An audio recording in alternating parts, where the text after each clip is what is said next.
pozdravljeni v oddaji BF Fokus. Danes bova z vami Špela Gumzek in Miha Glavina.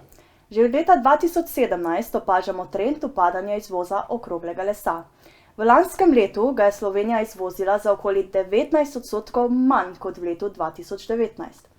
Vendar se kljub temu v lesnopredelovalni industriji še vedno opazi izrazito izvozno usmerjenost. Namreč trenutno doma pridelamo le okoli 30% lesa. Danes je z nami Nikolina Mencin, študentka iz področja gozdarstva. Nikolina, pozdravljeni. Kaj pa gozdarji menite o tem stanju? Živjo. Več kot 58% Slovenije pokriva gozd. Tako velika gozdnatost Slovenije nudi domači lesnopredelovalni industriji dober potencial za razvoj. Te naravne danosti doslej nismo uspeli dovolj dobro izkoristiti, saj veliko lesa ostaja v gozdu ali pa se izvaža brez dodane vrednosti. Tako je bilo v lanskem letu posekanega za približno 20% manj lesa kot v letu 2019.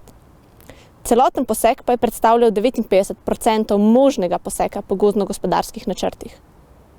Problem pa postajajo tudi čedalje pogostejše naravne ujme, ki pripomorejo k povečanju količine sanitarnih sečenj. Take sečnje so časovno zamudne ter ne nudijo visoko kakovostnih sortimentov. Povečan obseg sanitarne sečnje pa ni edini dejavnik, ki vpliva na trg gozdno-lesnih sortimentov. Tu imajo vpliv tudi gospodarske razmere, podnebne spremembe in večje količine lesa na trgu, ki največkrat povzročajo spremembe cen lesa. Že v zadnjih 2 letih se je pokazal trend povečane predelave oziroma porabe okroglega lesa, predvsem hlodov za žago in furnirja iglavcev.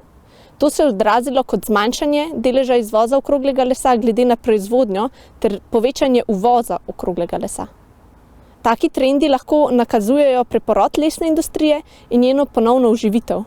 Vendar je za končne ugotovitve še prezgodaj, saj se bo vpliv povpraševanja po lesu na globalnem trgu in zmožnost sledenja poseka zahtevam lesnopredelovalne industrije odrazil šele v nekaj letih. Najlepša hvala. Naše gledalce zanima tudi, kako je z lesno panogo v Sloveniji.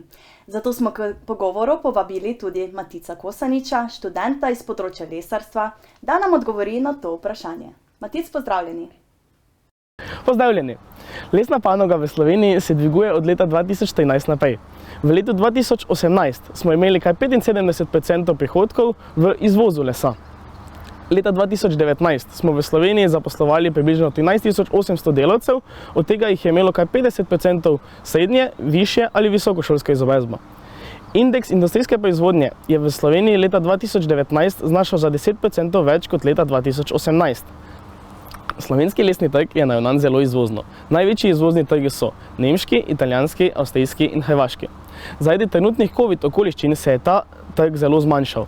Ne moremo napovedati, kaj se bo zgodilo v naslednjih letih, lahko pa povemo, da bodo poslovni rezultati dosti slabši. Hvala Maticu za odgovore. Za konec pa smo za sodelovanje prosili tudi študenta krajinske arhitekture, Jureta Grudna, da nam pove nekaj več o sami pomembnosti lesa. Jure, pozdravljeni. Lep pozdrav tudi vam v studiu. Funkcionalnost in privlačnost lesa so ljudje cenili že od nekdaj. Tako lahko med arheološkimi najdbami srečamo več tisoč let staro leseno kolo, čoln iz hrastovega debla in marsikateri kos pohištva. Danes lahko les v krajinski arhitekturi srečamo v različnih oblikah. V javnih parkih se lahko pojavi na klopeh, saj je zaradi svoje edinstvene lastnosti, da ostane topel po zimi in hladen poleti, idealna izbira za sedalne površine. Na privatnih vrtovih je idealen material za konstrukcijo pergol, teras in ograj, ne le zaradi funkcionalnosti lesa, vendar tudi zaradi topline in barve, ki jo les prinese v vrt. Zaradi svoje mehkobe in teksture se pojavlja pogosto kot material za igrala na šolskih igriščih, zaradi svojega neopadljivega izgleda pa celo v obliki pohodnih površin v krajinskih parkih.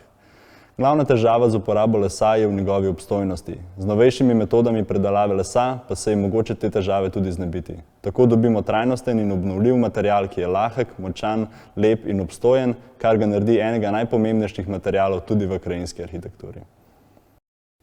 Hvala za odgovore. Drage gledalke, dragi gledalci, s tem zaključujemo našo oddajo in upamo, da smo vam razsvetlili področja pridelave ter predelave lesa. Več o tej in podobnih tematikah boste govorili na študiju gozdarstva, lesarstva in krajinske arhitekture na Biotehniški fakulteti. Želimo vam lep večer in se vidimo prihodnjič v oddaji BF Fokus.